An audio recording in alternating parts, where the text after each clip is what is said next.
I am Joshua, 34 years old, and my parents just told a room full of people that I am the biggest regret of their lives. Before I tell you how I destroyed their perfect little world in less than 7 days, let me know where you are watching from in the comments below. It was supposed to be a celebration, 35 years of marriage, a milestone, and like everything else in my family's life for the past decade, I was the one who made it happen. I was the one who booked the private room at the Gilded Lily, the most expensive steakhouse in the city. I was the one who coordinated with the florists to ensure the centerpieces were my mother's favorite shade of violent violet. And, naturally, I was the one who quietly handed my credit card to the maitre d' before the first bottle of vintage Cabernet was even uncorked. My father, Robert, sat at the head of the table, looking like the successful businessman he pretended to be. His suit was tailored, a gift from me last Christmas, though he told everyone he picked it up in Milan. My mother, Linda, was glowing, dripping in jewelry that I had insured. And then there was Noreen, my younger sister, the golden child. She arrived 40 minutes late, making an entrance that stopped conversation. She tossed her keys to the valet, keys to a Porsche Cayenne that I paid the lease on, and strutted in. She didn't apologize. She never apologized. She just kissed Mom on the cheek, ignored me, and took the seat directly to my father's right. "Glad you could make it, Princess," Dad said, his voice booming with a warmth he never used when speaking to me. "Traffic was a nightmare," Noreen sighed, signaling the waiter for a drink without making eye contact. "And the car is making a weird noise again. Joshua, you need to take it into the shop for me tomorrow." She didn't ask. She demanded. That was our dynamic. I was the architect, the fixer, the bank, and the servant. She was the star. I took a sip of my water. "I have a site inspection tomorrow, Noreen. Call the dealership yourself." The table went quiet. My mother's eyes narrowed, slicing through the candlelight. "Joshua," Mom said, her voice dropping to that dangerous whisper, "it's your sister. Don't be difficult. Not tonight. Not on our anniversary." I didn't argue. I never argued. I just nodded, swallowed the lump of resentment that had been living in my throat for 20 years, and focused on my steak. I looked around the room. Friends, distant relatives, business associates my father wanted to impress. They were all eating food I paid for, drinking wine I selected, celebrating a couple who hadn't paid their own mortgage in 6 years. The dinner progressed. Toasts were made. People stood up and spoke about the enduring love of Robert and Linda. They spoke about family values. It was nauseating. Then Dad stood up. He tapped his knife against his wine glass. The crystal rang out, a sharp, clear sound that silenced the room. "I want to thank everyone for coming," Dad began, his face flushed with wine and ego. 35 years. It hasn't always been easy, but Linda and I have been blessed. Truly blessed. He looked down at Noreen. She beamed back at him, holding his hand. "We have a beautiful daughter," Dad continued, his voice thick with emotion. "Noreen, you are the light of our lives. You are the reason we wake up in the morning. Looking at you, seeing the woman you've become, it makes all the struggle worth it." He didn't look at me, not once. I was sitting 3 feet away, but I might as well have been in another state. "You know," Mom chimed in, standing up to join him. She wrapped an arm around Dad and the other around Noreen. It was a perfect picture. The three of them, the Trinity. People ask us what our secret is, and I tell them it's love. It's focusing on the things that matter. She paused for dramatic effect. The room was captivated. "Sometimes," Mom said, and this time she finally looked at me, but her eyes were cold, empty. "Sometimes Robert and I talk at night, and we say to each other, we wish Noreen was our only child." The air left the room. I froze. My fork hovered halfway to my mouth. I thought I misheard. I thought it was a joke, a bad slip of the tongue.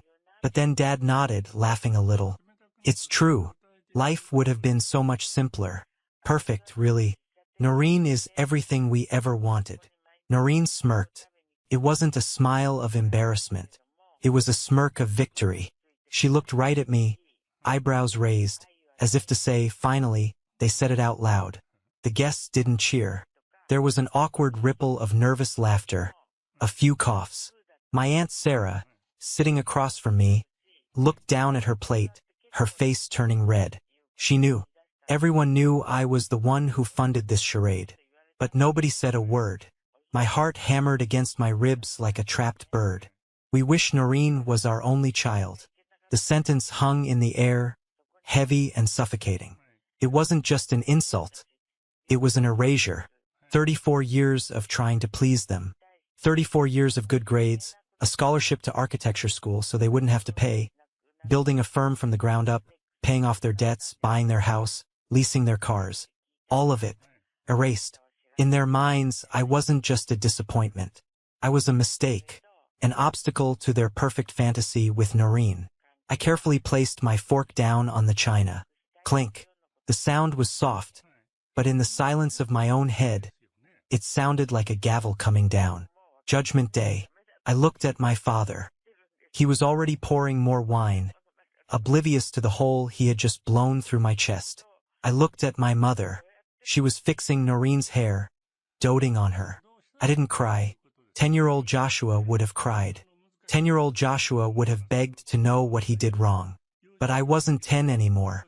I was a man who managed multi-million-dollar construction projects. I dealt with concrete, steel, and cold, hard facts. And the fact was, I was fired. I stood up. Joshua, Mom asked, sounding annoyed that I was moving. Where are you going? They're bringing out the cake. I'm leaving, I said. My voice was calm, terrifyingly calm. Sit down, Dad snapped. Don't make a scene. You're embarrassing your sister. I wouldn't dream of it, I said. I reached into my pocket and pulled out the valet ticket for my car. Then, I pulled out my phone. I didn't look at them again. I walked toward the door. If you walk out that door, Dad threatened, his voice rising, don't bother coming by on Sunday for dinner. I stopped. I turned back one last time. I looked at the three of them, a parasite, a narcissist, and an enabler. Don't worry, I said. I won't. I walked out of the private room, past the stunned guests, and into the cool lobby of the restaurant. The maitre d' rushed over to me. Mr. Miller? Is everything all right? Should we bring the check? I looked at the man. He was a good guy. He'd known me for years. Actually, no, I said. I'm not paying for this. The man blinked. Sir, split the check, I said, pulling out $100 bill. This is for my meal and a generous tip for the server. The rest of the party, they can handle it themselves. Please take the bill to Robert Miller at the head of the table. But, sir, it's a $4,000 bill. I know, I said. Make sure he gets it before dessert. I walked out into the night air. It was crisp, felt clean. I took a deep breath, the first deep breath I had taken in years. I got into my car, the one thing I actually kept in my own name without guilt, and started the engine. I didn't go home. Not to the house I bought for them where I stayed in the guest room. I drove to the city. I pulled over in a parking lot overlooking the skyline and dialed a number. Elijah, I said when he answered. It was 9:30 p.m., but my lawyer always answered. Joshua, everything okay? No, I said, but it's about to be. Initiate the zero option. There was a pause on the line. Elijah had been trying to get me to do this for 3 years. He knew the paperwork was ready. He knew the trusts were set up. He knew I held the keys to everything. Are you sure? Elijah asked. Once we pull this trigger, there's no going back. It's scorched earth. I thought about Noreen's smirk. I thought about my father's wish. They wished I didn't exist, Elijah, I said, gripping the steering wheel until my knuckles turned white. I'm just granting their wish. Cut them off. Everything. Tonight. Done, Elijah said. I'll make the calls. I hung up the phone. I looked at the city lights. I was alone, but for the first time in my life I didn't feel lonely. I felt powerful. I checked into a hotel that night, the Four Seasons. I didn't pack a bag. I didn't need to. I had my credit cards, my ID, and my sanity. That was all I needed to start over. The next morning, I woke up without an alarm. It was Saturday. Usually, my Saturdays were consumed by my mother's honey-do list. Fix the leaky faucet, mow the lawn because the gardener was too expensive. Even though I paid for him, drive Noreen to the mall. Today, my phone was silent. I had blocked them. All of them. I ordered room service and sat by the window, watching the city wake up. Felt surreal. I felt like a ghost haunting my own life. I remembered when I was 12. It was raining. A torrential downpour. I was waiting outside the middle school, shivering under a broken awning. Dad was supposed to pick me up at 3 p.m. By 5 p.m., the janitor told me he had to lock the gates. I walked 3 miles home in the rain. When I walked through the front door, soaking wet, shoes ruined, Mom looked up from the TV. "Oh, you're home," she said. We were watching Noreen's dance recital tape. We completely lost track of time. Don't drip on the carpet. That was the day I learned my value. I was an accessory, something to be stored away until needed. But today, the accessory was malfunctioning. I opened my laptop and logged into my banking portal. The zero option wasn't just a phrase. It was a strategic dismantling of the financial life support system I had built for them. First, the joint accounts. I transferred my portion, which was 100% of the funds, into a new, secure account under my name only. The balance on their joint checking account went from $15,000 to $0. Next, the credit cards. I was the primary account holder on the American Express Platinum card my father flashed around town, and the Visa Infinite card my mother used for her weekly spa days. I clicked Report Lost/Stolen, and then Close Account. I imagined the plastic cards in their wallets turning into useless scrap metal. Then the utilities. The electric bill, the water, the cable, the high-speed internet, all in my name. I scheduled the disconnects.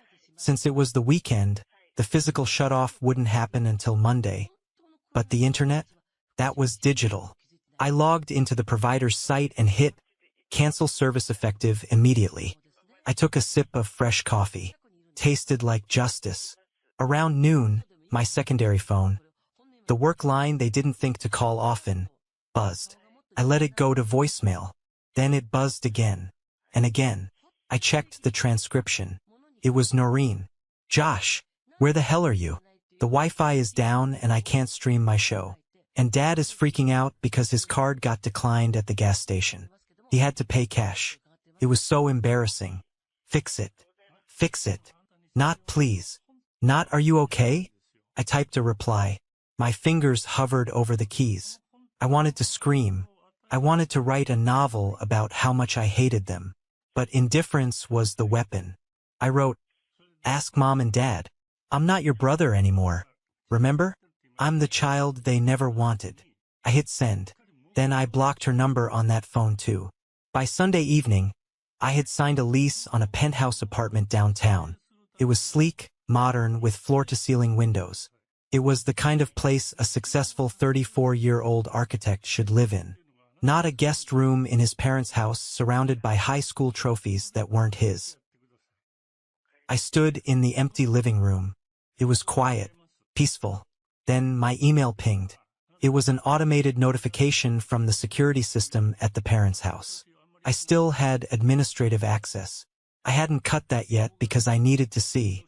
I needed to witness the fallout. I opened the app on my tablet.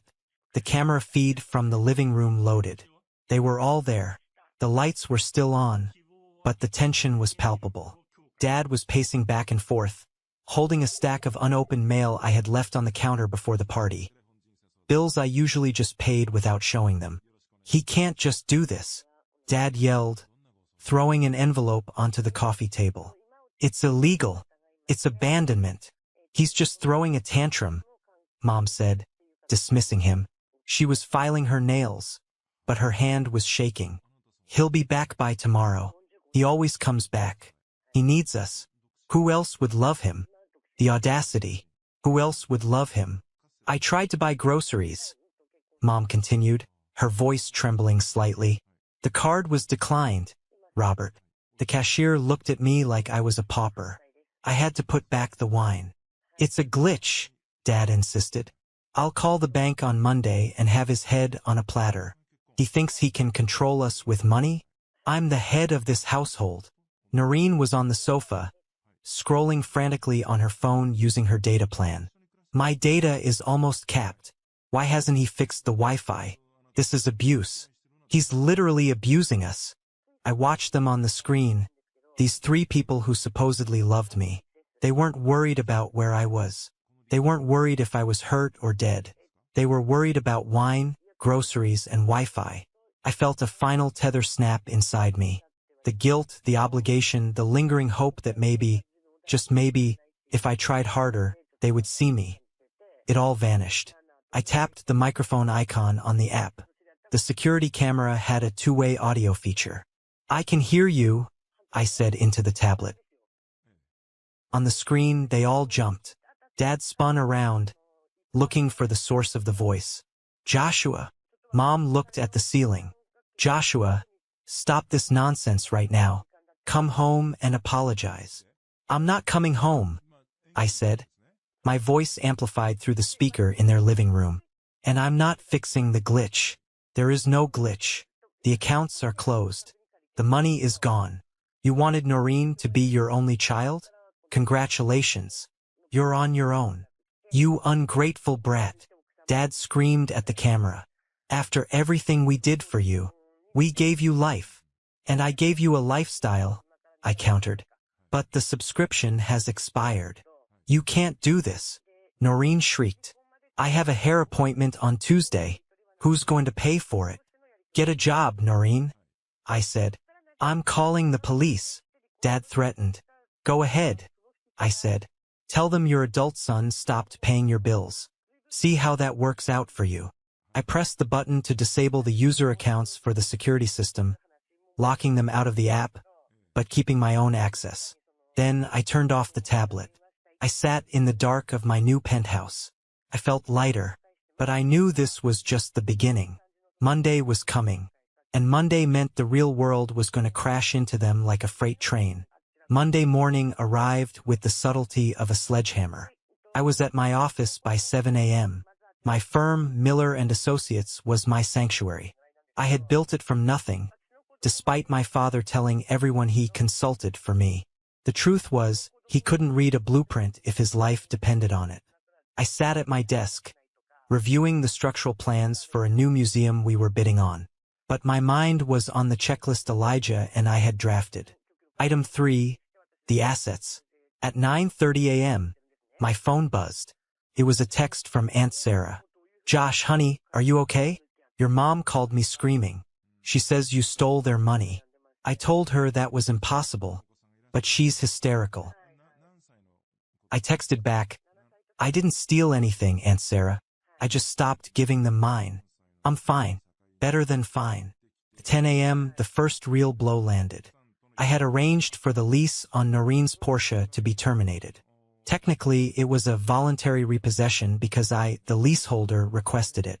But to Noreen, it wouldn't feel voluntary. I wasn't there to see it, but the security camera footage I reviewed later was cinematic. A flatbed tow truck pulled into the driveway. A large man in a neon vest walked up to the front door and rang the bell. Noreen answered, wearing a silk robe I had bought her for Christmas. I could see her gesturing wildly. She pointed at the car. She pointed at the house. She stomped her foot. The man simply checked his clipboard, shook his head, and walked over to the Porsche. He began hooking it up. Noreen ran out barefoot, screaming. She actually tried to physically block the truck. This is my car. My brother pays for it. Call him. Call him right now. The driver ignored her, winched the shining black SUV onto the bed, and drove off. Noreen was left standing in the driveway, looking small and ridiculous. But the real storm was hitting my father. Robert Miller liked to play the role of the tycoon. He had a consulting business that hadn't turned a profit since 2018. For 2 years, I had been funneling money into his business account under the guise of an angel investor LLC. I did it to save his pride. I did it so he wouldn't feel like a failure. Whatever. At 11 a.m., I instructed the LLC's lawyer to formally withdraw all funding and demand immediate repayment of the short-term loans. Dad was at his office, a rented co-working space, when he must have gotten the email. How did I know? Because at 11:15 a.m., the reception desk at my firm called me. Mr. Miller, your father is on line 1. He sounds distressed. Take a message, I said. He says it's a life or death emergency. Tell him I'm in a meeting. I wasn't in a meeting. I was playing solitaire. By the afternoon, the reality was setting in. The credit cards were dead. The car was gone. The business capital had evaporated. I decided to check the camera feed one more time before cutting off my own emotional supply. The living room was a war zone. Dad was red-faced, tie loosened, pacing. Mom was crying on the sofa, holding a glass of wine, probably the last bottle. Noreen was pacing, thumbing her phone furiously. He's trying to ruin us, Dad roared. My own son. I knew he was jealous. He's always been jealous of Noreen. Jealous? Mom sobbed. He's evil. He's cruel. How could he leave us without resources? I can't go to the club tomorrow. I can't face the girls if I can't pay for lunch. We have to make him stop, Noreen said, her voice sharp. We have to go to him.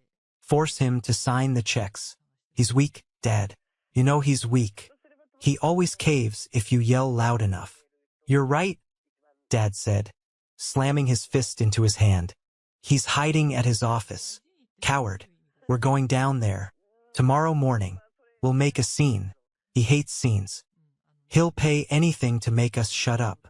I watched them plotting. They really didn't know me at all. They thought I was the same scared little boy who just wanted Daddy to be proud.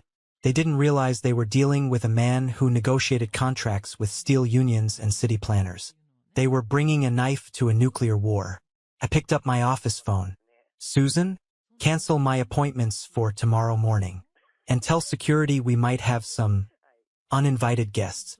I want the level 3 protocols in place. Level 3, sir? The police escort protocol. Yes, and Susan, if they show up, let them into the lobby. Let them get comfortable. I want to handle this personally. I went home to my penthouse that night and slept like a baby. The detachment was complete. I wasn't angry anymore. I was clinical. They were a structural flaw in the foundation of my life, and I was simply excavating the rot. Tuesday morning. The atmosphere in my firm was hushed, professional, efficient. Architects were bent over drafting tables. Phones were ringing softly. It was a machine of productivity. I was in the main conference room, a glass-walled aquarium of power overlooking the city. Sitting across from me was Mr. Henderson. Mr. Henderson was a legend in real estate development. He was worth billions.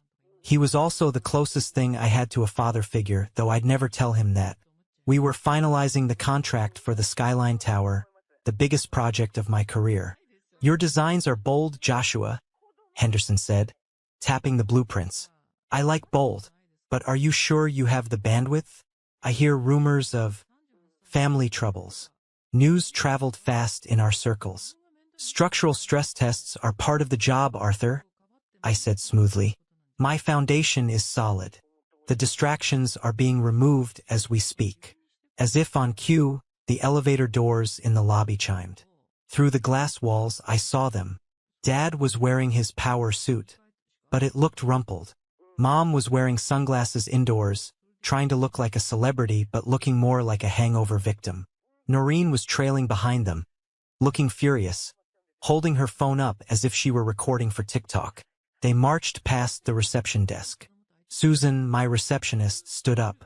Sir, you can't go back there, she called out, acting her part perfectly. Get out of my way, Dad shouted. His voice echoed through the open-plan office. Architects looked up. Engineers stopped typing. I'm here to see my son. Mr. Henderson raised an eyebrow. Is that the distraction? I said, standing up. Excuse me for a moment, Arthur. I walked out of the conference room and met them in the center of the bullpen. I stood tall, buttoning my jacket. I didn't look like their son. I looked like the CEO. Robert, Linda, Noreen. I said, using their names, not their titles. To what do I owe the displeasure? Don't you play cool with me, Dad yelled, pointing a finger in my face. You cut off the cards. You stole my business capital. You humiliated your sister. I didn't steal anything, I said, my voice projecting clearly so my staff could hear. I stopped investing in a failing venture. And as for the cards, I stopped paying for adults who refused to work. Work? Noreen shrieked. I'm an influencer. My image is my work. You took my car. How am I supposed to go to events? Take the bus, I said. A few of my employees stifled laughs. Mom stepped forward, pulling down her sunglasses to reveal puffy eyes. She went for the emotional jugular. Joshua, how can you be so cruel? We are your family. We love you. We want what's best for everyone. You wish Noreen was your only child, I quoted. I'm just giving you what's best for you. That was a joke, Dad roared. A joke at a party. You're going to destroy us over a joke. It wasn't a joke, Robert, I said. It was the truth. You've been bleeding me dry for 10 years. You've used my money to pretend you're successful, while treating me like the help. It's over. Dad looked around. He saw the staff watching. He saw Mr. Henderson standing in the doorway of the conference room. He decided to double down. You listen to me, Dad hissed. You are nothing without me. I made you, and I can break you. If you don't reactivate those accounts right now, I will sue you for elder abuse. I'll tell everyone what a horrible, ungrateful son you are. I laughed. It was a cold, sharp sound. Sue me? I asked. With what lawyer? You can't afford a lawyer. You can't even afford the gas to get home. Mr. Henderson walked up then. He was an imposing man, taller than my father. Is there a problem here, Joshua? Henderson asked, his voice like gravel. Dad's eyes went wide. He recognized Arthur Henderson.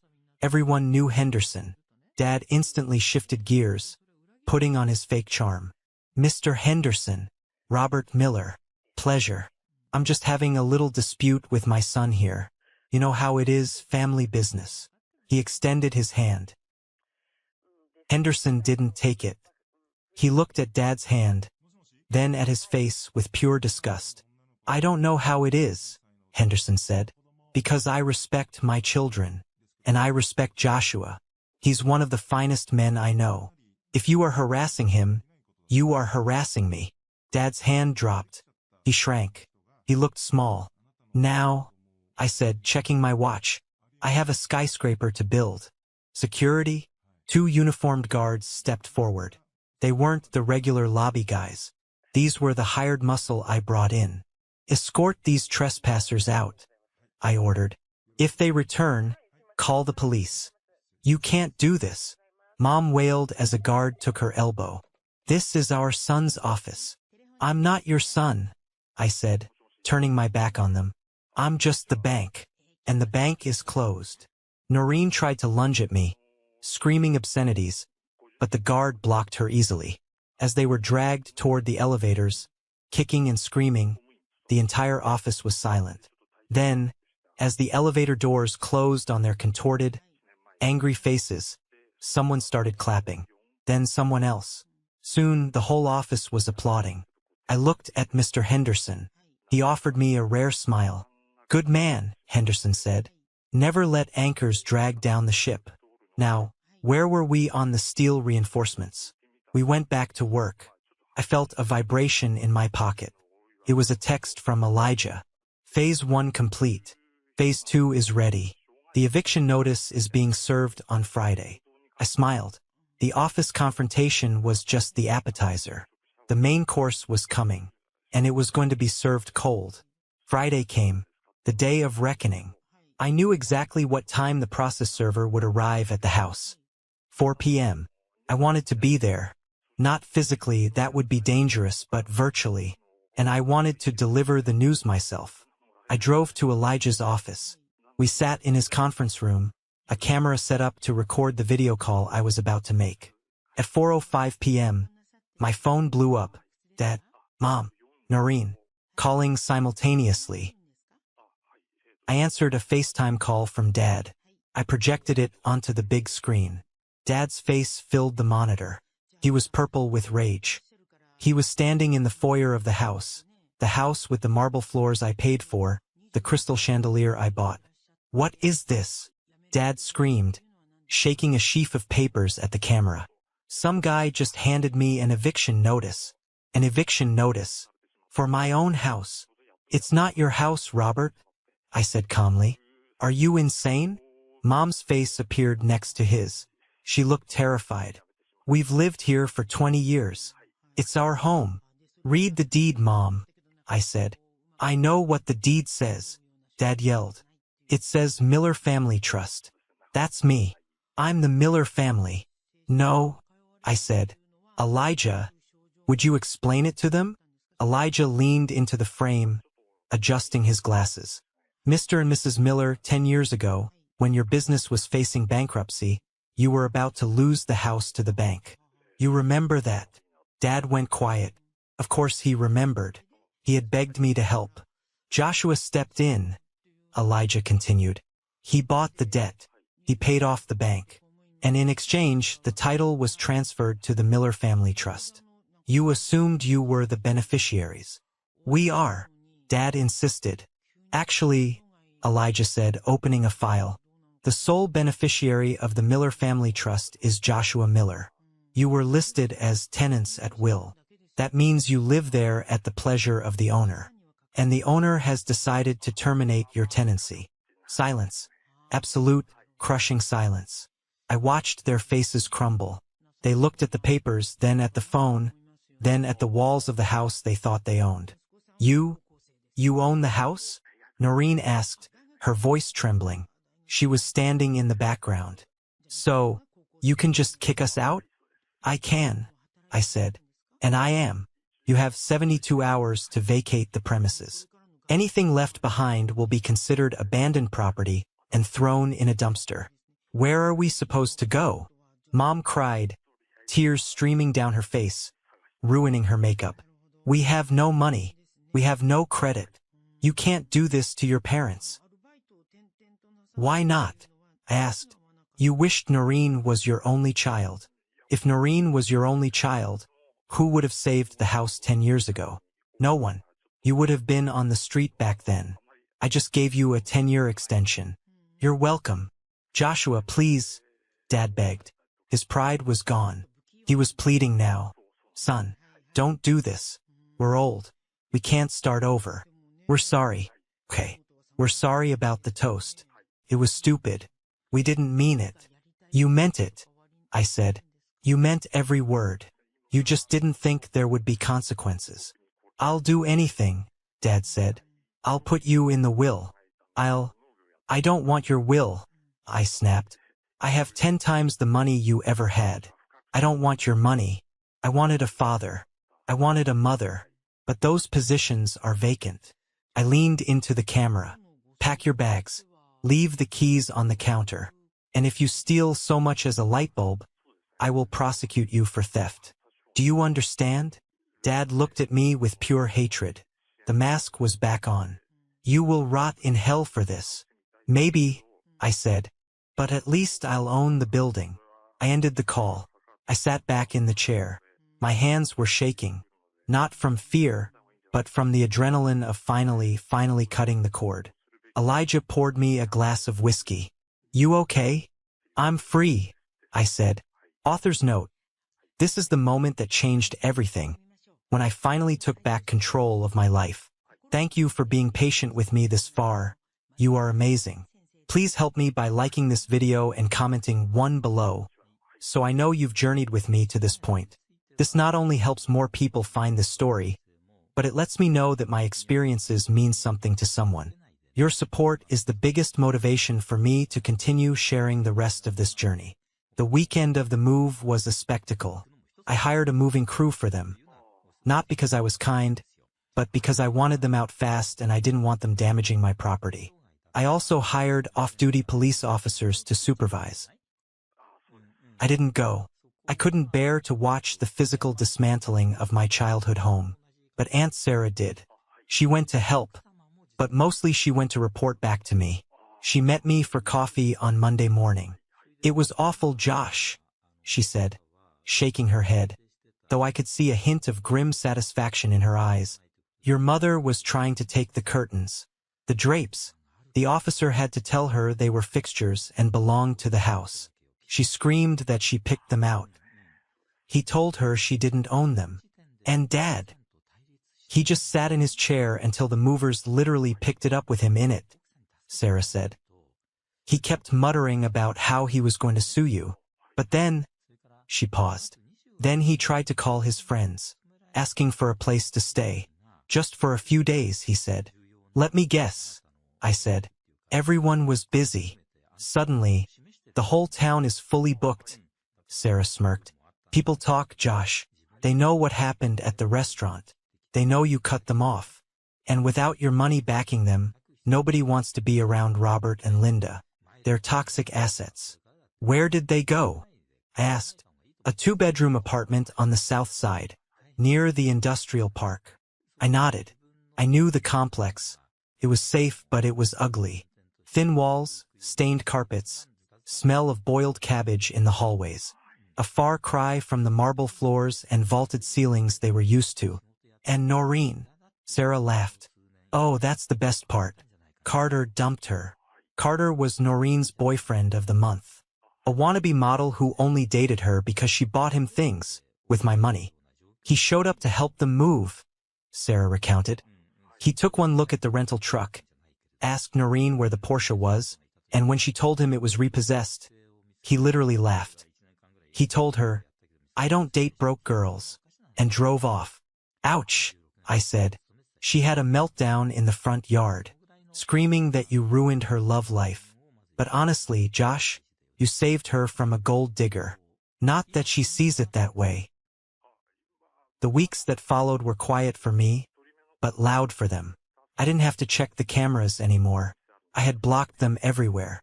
But in a small town, you hear things. I heard that Dad tried to get a job. He went to his old golf buddies asking for consulting work. They laughed him out of the room.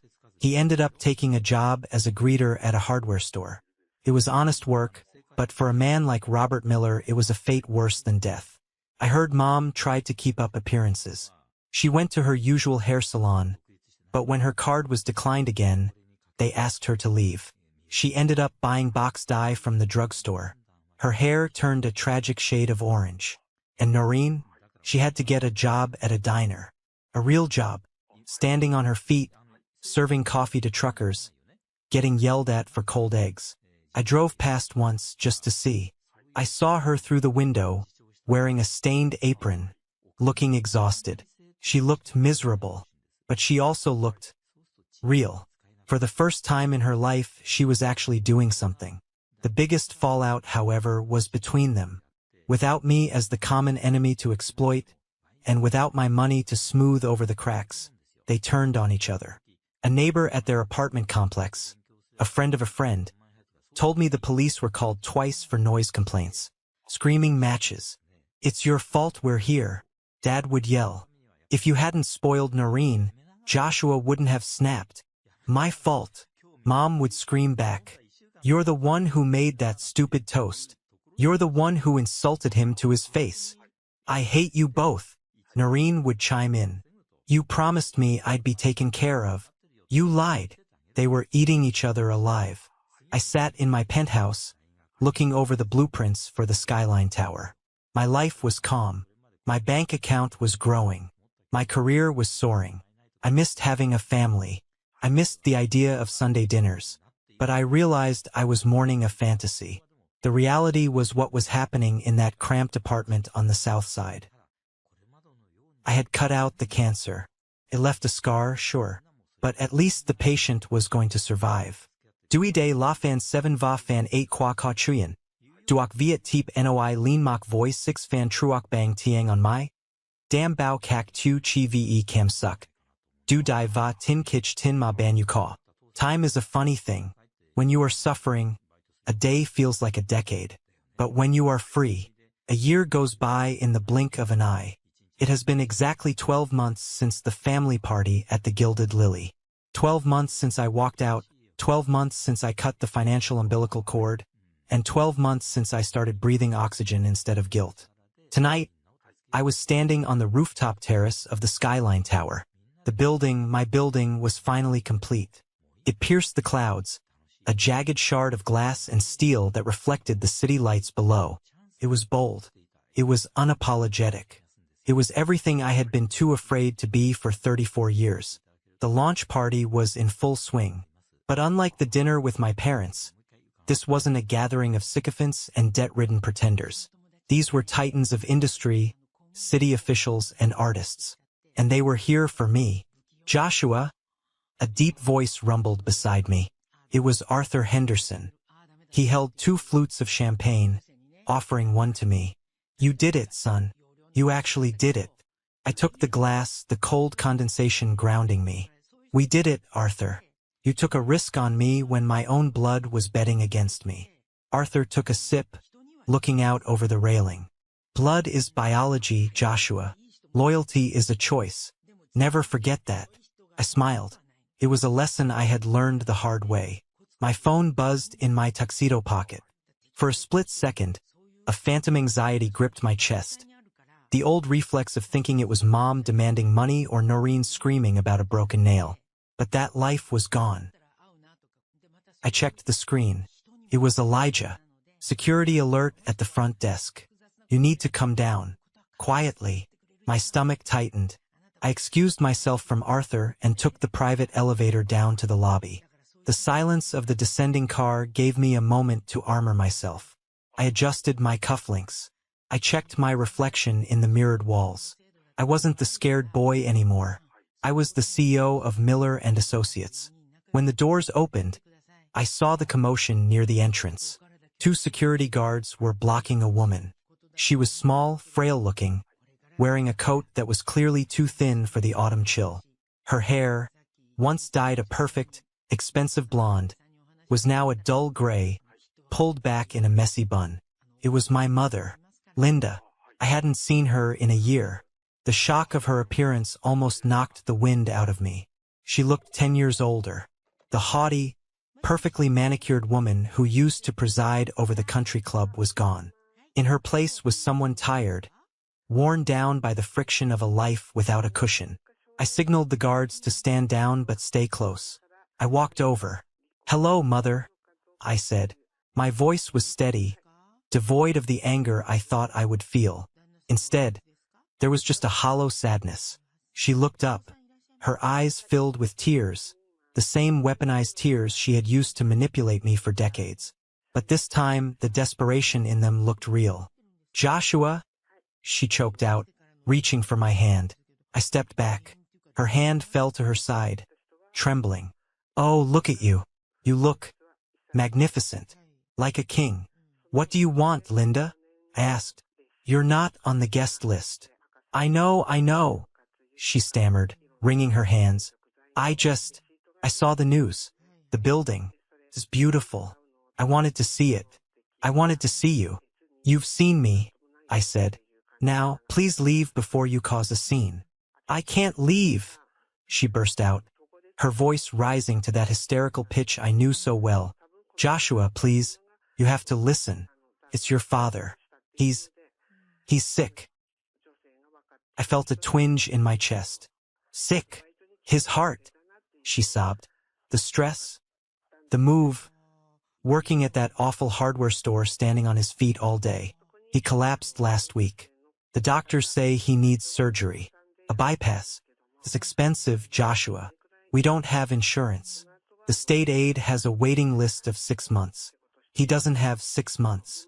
She fell to her knees right there in the lobby of my Triumph. "Please, I know we hurt you. I know we were awful. But he's your father. If you don't help, he's going to die. Is that what you want? Do you want his death on your conscience?" People were starting to look. The reception staff, the guests arriving late.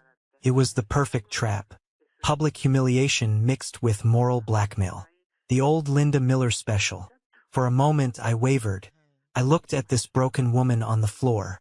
I thought about my father, the man who taught me how to tie a tie before he stopped caring about me. Did I want him dead? No, I wasn't a monster. But then I remembered the toast. We wish Noreen was our only child. I remembered the years of neglect. I remembered that they only called me son when the checkbook was needed. I reached into my inner jacket pocket. Mom's eyes lit up. She thought I was reaching for a checkbook. She started to stand up, a glimmer of hope and greed returning to her face. But I didn't pull out a checkbook. I pulled out a folded piece of paper. It was a report from the private investigator I had hired to keep tabs on them, just in case something like this happened. I had received it 2 days ago. Get up, I said quietly. She stood up, looking confused. Joshua? The check. There is no heart condition, Mom, I said, my voice cold as ice. She froze. What? How can you say that? The doctors. I have Dad's medical records right here. I tapped the paper against my palm. He didn't collapse from a heart attack. He fell off a ladder at the hardware store because he was hungover. He has a bruised rib and a sprained ankle. That's it. He was discharged 3 hours later. Her face went pale. The tears stopped instantly. The mask slipped. You spied on us? She hissed. I protected myself, I corrected. You came here on the biggest night of my life to lie to me, to scam me, again. We have nothing, she screamed, abandoning the sick husband act.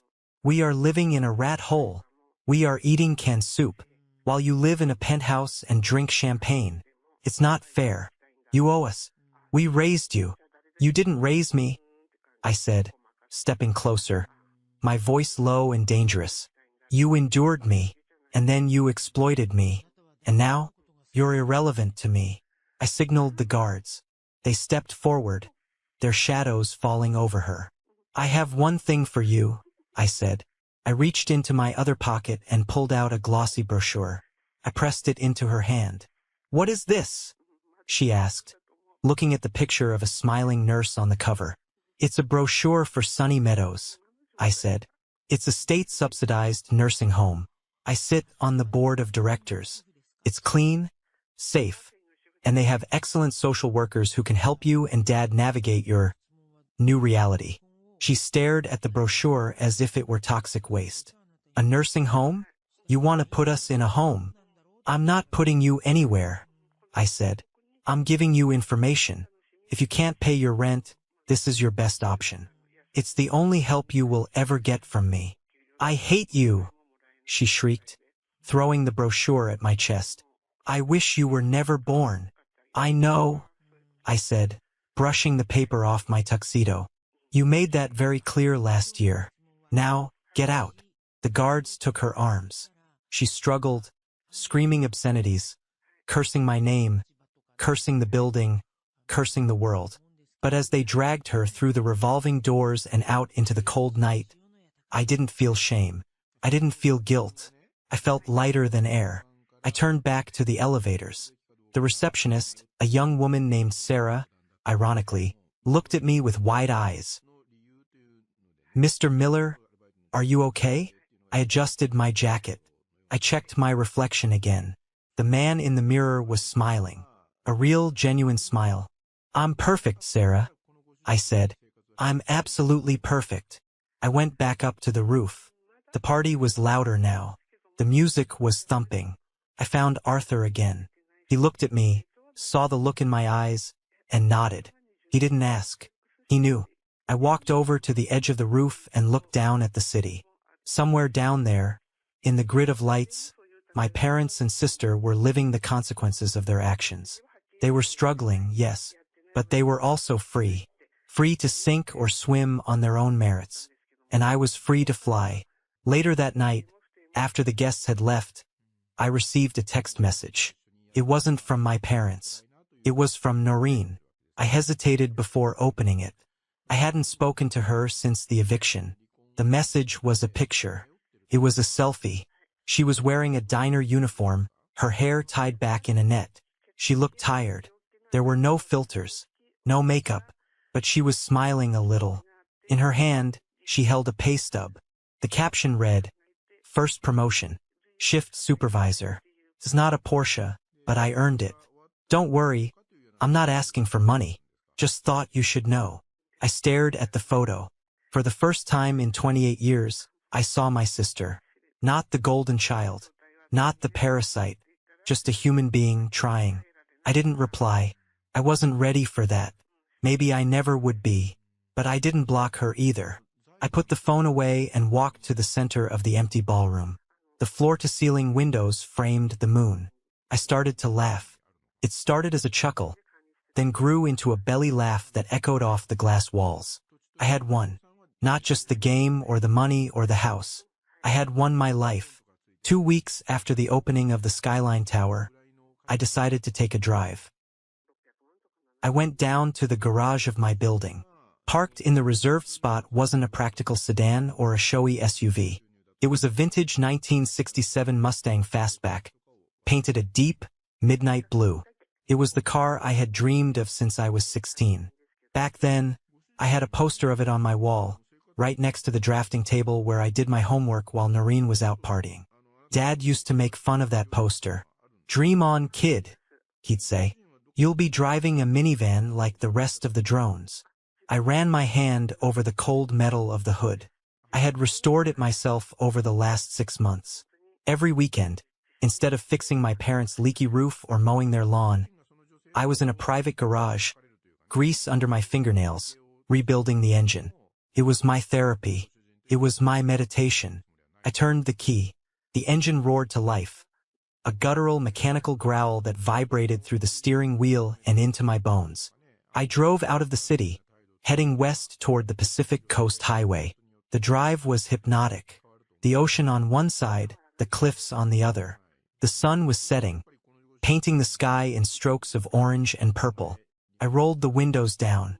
The wind whipped through the cabin, smelling of salt and sage. I thought about the song lyrics that had been stuck in my head for days. That old song about a demon and a fire.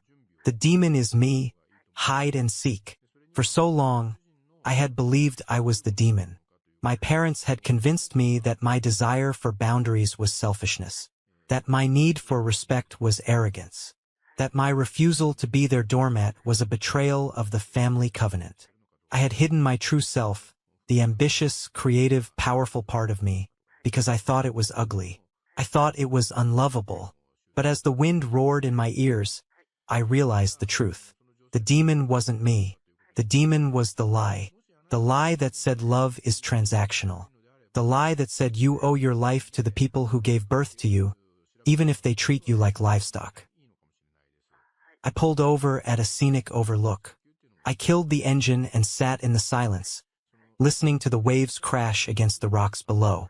I thought about Noreen, that picture of her pay stub. Strange. By cutting her off, by ruining her life, I might have actually saved her. If I had continued to fund her lifestyle, she would have remained a 28-year-old toddler, incapable of survival. Now, she was learning. She was suffering, yes, but suffering is the forge of character. Maybe she would hate me forever. Maybe she would grow old blaming me for her hard life. Or maybe, just maybe, 10 years from now, she would realize that the day the Porsche was towed was the first day of her real life. And Dad? Mom? I checked in with Aunt Sarah occasionally. They were still in the apartment. Dad was still at the hardware store, though he complained to anyone who would listen that he was an executive consultant on sabbatical. Mom had started babysitting for neighbors to make extra cash. It was a humble life, a normal life, the kind of life millions of people live with dignity every day. They were miserable because they believed they were owed a palace. But they were alive. They had a roof. They had food. And most importantly, they had each other. The perfect couple they always claimed to be. I had given them exactly what they asked for. I removed the interference. I removed the mistake. I got out of the car and walked to the edge of the cliff. The vastness of the ocean made me feel small, but in a good way. It reminded me that my family drama, as consuming as it had been, was just a tiny speck in the universe. I took a deep breath, filling my lungs with the cool air. I wasn't lonely. I had Elijah, who was more of a brother to me than Noreen ever was. I had Arthur Henderson, who mentored me with the patience of a father. I had my staff, my work family, who respected me and challenged me. I had found my tribe. I looked down at my hands. These hands had built skyscrapers. They had signed contracts worth millions. And they had finally, painfully severed the chains of abuse. I reached into my pocket and pulled out a small, crumpled piece of paper. It was the receipt from that night at the Gilded Lily. The one I had kept in my wallet for a year as a reminder. Table 4. Total, $4,200. Paid by Joshua Miller. I looked at it one last time. Then I let it go. The wind caught the paper. It danced in the air for a moment, a white moth fluttering against the darkening sky, before it spiraled down into the churning white foam of the ocean. Gone. I turned back to my car. The 1967 Mustang sat there, gleaming under the twilight. It was a machine of beauty and power. It was mine. I got in, turned the key, and didn't look back. The road ahead was empty, wide, and waiting. Friends, thank you for riding shotgun with me on this journey. It wasn't an easy story to tell, but it was a necessary one. If there is one thing I want you to take away from my experience, it is this: toxic family members are not a life sentence. Society tells us that blood is thicker than water. We are conditioned to believe that we must endure abuse, manipulation, and disrespect simply because it comes from a parent or a sibling. We are told that setting boundaries is an act of betrayal. That is a lie. True family is built on respect, not DNA. Love is an action, not an obligation. If you are setting yourself on fire to keep others warm, and they are complaining that you aren't burning bright enough, it is time to walk away. Financial abuse is real abuse. Emotional neglect is real neglect. You have the right to protect your peace, your wallet, and your sanity. You have the right to redefine who your family is. It will be painful. It will be scary. You will feel guilty. But on the other side of that guilt is freedom. On the other side is the life you were meant to live. Now, I want to hear from you. This is the most important part of our conversation. Have you ever had to make the hard choice to cut off a family member to save yourself? Or maybe you're struggling with that decision right now. I want you to drop a comment below. Share your freedom moment. That moment you realized you had to choose yourself. Or, if this story resonated with you and you agree that self-respect is more important than toxic loyalty, just comment the word good below. Seeing your good comments lets me know that this message landed, and that we are building a community of people who refuse to be victims. Thank you for listening. Thank you for validating my truth. And remember, you are the architect of your own life. Don't let anyone else hold the blueprints. Until next time.